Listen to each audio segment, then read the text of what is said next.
क्या हुआ जब अचानक से अयोध्या में रामलला की मूर्ति स्थापना के दौरान प्रकट हुए साक्षात हनुमान जी।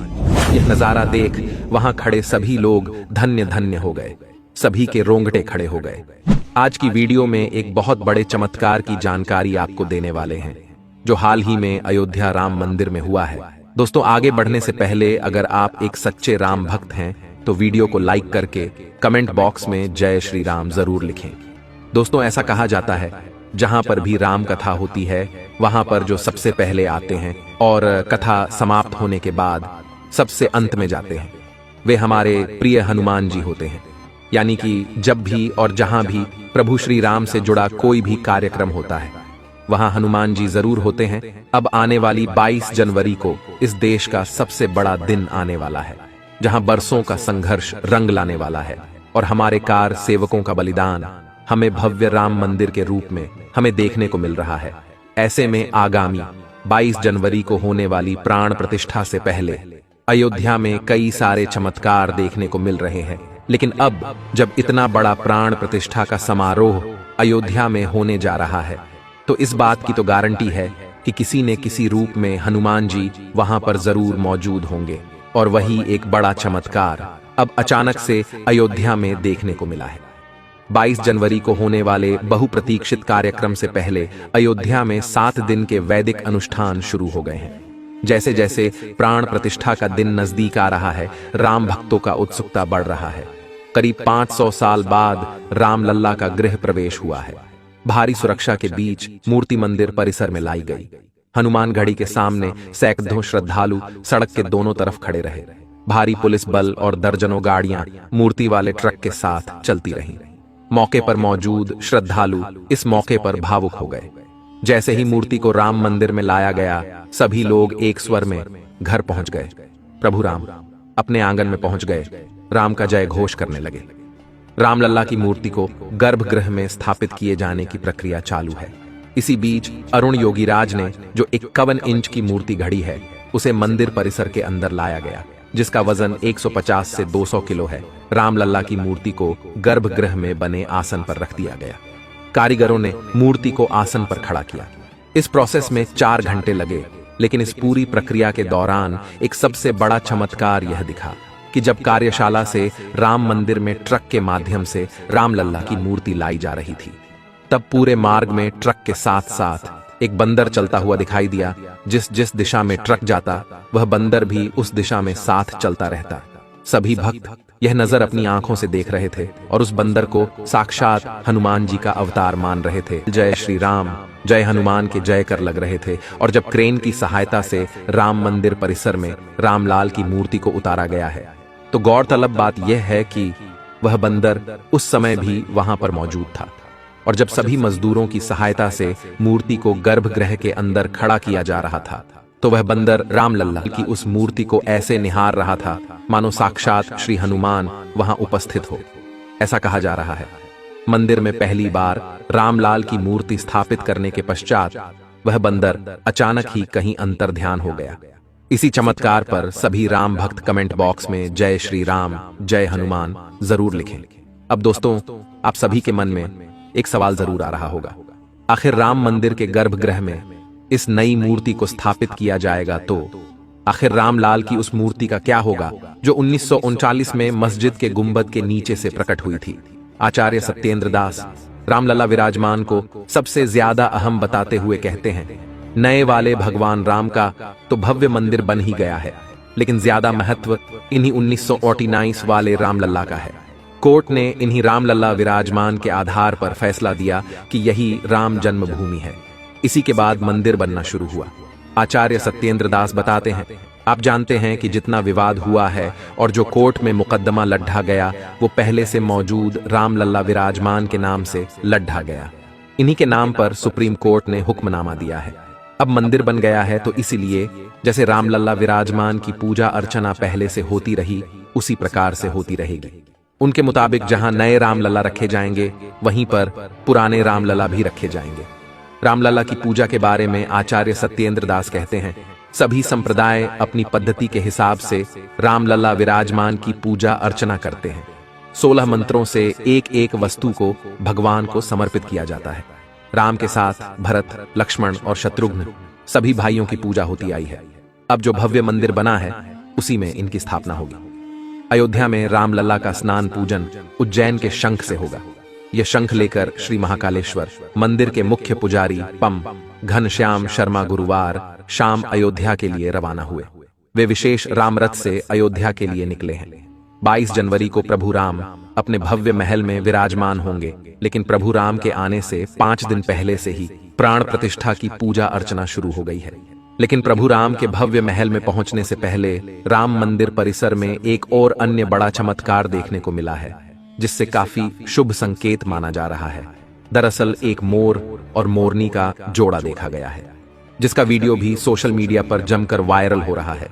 परिसर में मोर और मोरनी का जोड़ा रामलला के विराजमान होने से पहले देखा जाना दुर्लभ संयोग माना जा रहा है। धर्म के जानकार इसे शुभ समाचार बता रहे हैं। राम मंदिर प्राण प्रतिष्ठा के लिए एक तरफ जहां राम मंदिर परिसर तैयार हो रहा है, वहीं भगवान श्री राम का विग्रह आज परिसर पहुंच रहा है। तमाम तैयारियां के बीच राम मंदिर परिसर में मोर मोरनी का जोड़ा कुतूहल का विषय बना हुआ है। विग्रह के पहले मोर मोरनी का जोड़ा परिसर में पहुंचने को लेकर शुभ माना जा रहा है। श्री राम जन्मभूमि पर नवनिर्मित दिव्य भव्य गर्भगृह में भाइयों सहित श्री राम लल्ला सरकार के विराजमान होने से पूर्व राष्ट्रीय पक्षी मोर और मोरनी की युगल जोड़ी का दिखना संपूर्ण सनातनियों के लिए ही नहीं, बल्कि उन सभी के लिए अत्यंत शुभ सिद्ध होगा जिनके हृदय में श्री राम लल्ला सरकार की प्राण प्रतिष्ठा महोत्सव की प्रसन्नता व्याप्त है। भारतीय सनातन संस्कृति और इतिहास के पन्ने पलटते रहे और बार बार राम जन्मभूमि स्थान पर विध्वंस और निर्माण के साथ साथ रामलला की मूर्तियां भी बनती और बदलती रहीं। राम जन्मभूमि मंदिर में रामलला की मूर्ति की कहानी बड़ी दिलचस्प है। आपको जानकर हैरानी होगी कि भव्य मंदिर में स्थापित हो रही रामलला की ये मूर्ति अयोध्या में राम जन्मस्थान पर स्थापित होने वाली चौथी मूर्ति होगी। आप जरूर जानना चाहेंगे कि रामलला की बाकी की 3 मूर्तियों का इतिहास क्या है।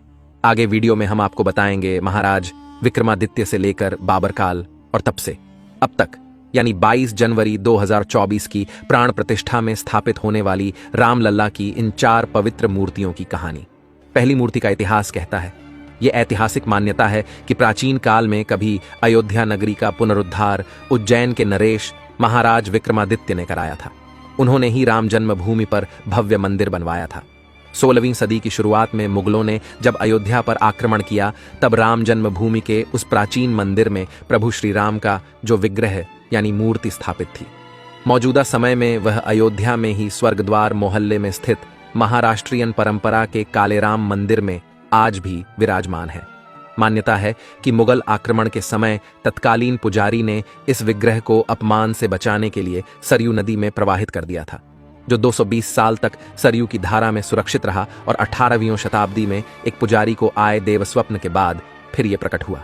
करीब 500 साल पहले यानी साल 1527 में जब बाबर के सिपहसालार मीर बाकी ने अयोध्या में राम जन्मभूमि पर मंदिर तोड़कर मस्जिद बनाई, तो उस वक्त तक वहां महाराज विक्रमादित्य द्वारा स्थापित राम मूर्ति थी।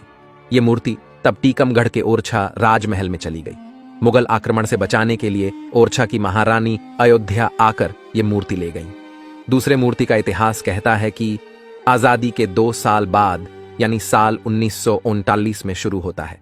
22 और 23 दिसंबर 1939 की रात विवादित ढांचे में रामलल्ला की मूर्ति देखी गई। भय प्रकट कृपाला, दीन दयाला, कौशल्या हितकारी के भजन के शोर से पूरी अयोध्या नगरी गूंज उठी। पूरे देश में यह खबर आग की तरह फैल गई। खबर आई कि 22-23 दिसंबर 1939 की दरमियानी रात विवादित ढांचे के अंदर रामलला प्रकट हुए हैं। आसपास के कई गांवों में लोगों तक यह संदेश पहुंच गया कि रघुकुल कुलभूषण बाल रूप में जन्मभूमि स्थान मंदिर के गर्भगृह में पधार चुके हैं। सुबह जब पुलिस वहां पहुंची तो सैकड़ों राम भक्तों की भीड़ जमा हो चुकी थी, जो दोपहर तक बढ़कर 5000 से ज्यादा तक पहुंच गई। 23 दिसंबर 1939 को पुलिस ने मस्जिद में मूर्तियां रखने का मुकदमा दर्ज किया, जिसके आधार पर 29 दिसंबर 1939 को विवादित ढांचे पर ताला लगा दिया गया, जो कि जिला जज के आदेश के बाद 1 फरवरी 1986 को दोबारा खोला गया। यहीं से राम मंदिर आंदोलन को नई ऊर्जा मिली। तीसरी मूर्ति का इतिहास कहता है, वरिष्ठ पत्रकार हेमंत शर्मा, जो बाबरी विध्वंस के दिन खुद उस जगह मौजूद थे, अपनी किताब युद्ध में अयोध्या में लिखते हैं 6 दिसंबर 1992 को कार सेवा के लिए अयोध्या में जुटी भीड़ अचानक बाबरी ढांचे को तोड़ने में जुट गई। 3:45 बजते बजते विवादित ढांचे का बायां गुंबद गिर गया। बीच का मुख्य गुंबद 4:40 पर नीचे आया। ढांचा गिरते ही कार सेवकों की पूरी ताकत मलबे को समतल बनाने में लग गई ताकि वहां फिर से रामलला को जल्दी से जल्दी स्थापित किया जा सके। कार सेवकों ने ढांचे का मलबा पीछे खाई में गिराया और जमीन को समतल करने के काम में लग गए। आनन फानन में राजा अयोध्या ने अपने घर से रामलला की मूर्तियां भिजवाईं, जो उनकी दादी ने इसी काम के लिए अपने घर में एक अस्थाई मंदिर बनवाकर उसमें रखी थी। और रामलला की चौथी मूर्ति की कहानी तो हम सभी जानते हैं। अयोध्या में भगवान राम का भव्य मंदिर बनकर तैयार है। उसमें स्थापित हो रही रामलला की मूर्ति इतिहास में चौथी मूर्ति होगी। यह बाल रूप में होगी। इसमें भगवान राम 5 साल के बालक के रूप में धनुष और बाण पकड़े हुए होंगे। ये मूर्ति 51 इंच ऊंचाई वाली होगी। राम मंदिर में प्राण प्रतिष्ठित के लिए नेपाल के शालिग्राम से लेकर मैसूर और राजस्थान तक से पत्थर मंगाए गए। 3 मूर्तियों का निर्माण कराया गया। रामलला की पहली मूर्ति गणेश भट्ट ने बनाई है, दूसरी सत्यनारायण पांडे ने और तीसरी प्रतिमा अरुण योगीराज ने बनाई है। इनमें से फाइनल की गई 2 मूर्तियां स्थापित हो रही हैं। जिस प्रतिमा की गर्भगृह में प्राण प्रतिष्ठा होने वाली है उसे चल या उत्सव नाम दिया गया है।